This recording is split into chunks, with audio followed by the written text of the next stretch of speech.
जिंदगी कभी कभी हमें ऐसे मोड़ पर ले आती है जहां प्रेम, दर्द, रहस्य और संघर्ष आपस में मिल जाते हैं।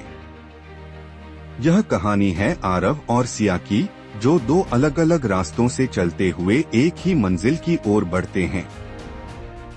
यह एक ऐसी दास्तां है जहां प्यार का मतलब सिर्फ महसूस करना नहीं, बल्कि उसे निभाना भी है। मुंबई की बारिश में भीगी हुई सड़कों पर एक पुरानी लाइब्रेरी के बाहर आरव खड़ा था। वह एक महत्वाकांक्षी लेखक था जिसने कई कहानियां लिखी थीं, लेकिन उनमें गहराई की कमी थी। उसे एक ऐसी कहानी की तलाश थी जो दिलों को छू जाए, लेकिन वह अभी तक उसे ढूंढ नहीं पाया था। उसी लाइब्रेरी में काम करती थी सिया, एक रहस्यमय लड़की जो कम बोलती थी और अपनी ही दुनिया में खोई रहती थी।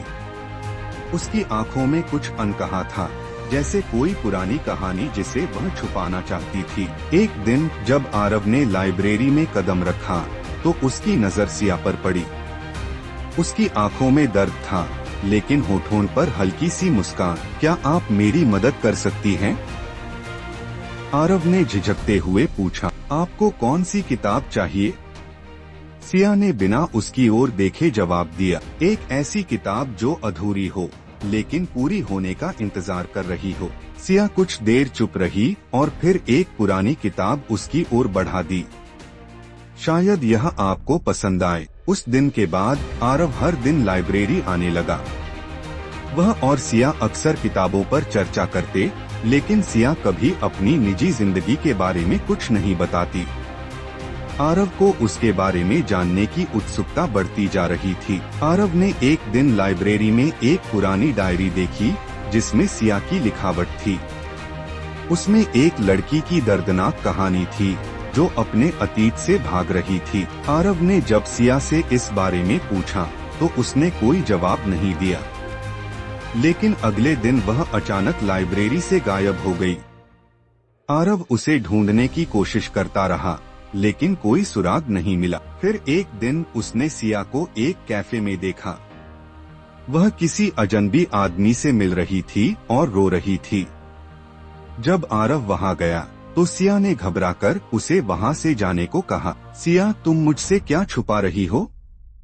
आरव ने उससे पूछा। कुछ कहानियां कभी पूरी नहीं होती आरव, सिया ने बस इतना ही कहा। कुछ हफ्तों बाद आरव को पता चला कि सिया एक खोजी पत्रकार थी। उसने एक बड़े भ्रष्ट नेता के खिलाफ रिपोर्ट लिखी थी जो कई अपराधों में शामिल था, लेकिन सिया की इस रिपोर्ट के कारण उसके परिवार को मार दिया गया और उसे अपनी पहचान बदलकर भागना पड़ा। सिया को हमेशा डर रहता था कि वह नेता उसे ढूंढ लेगा और उसकी भी हत्या कर देगा।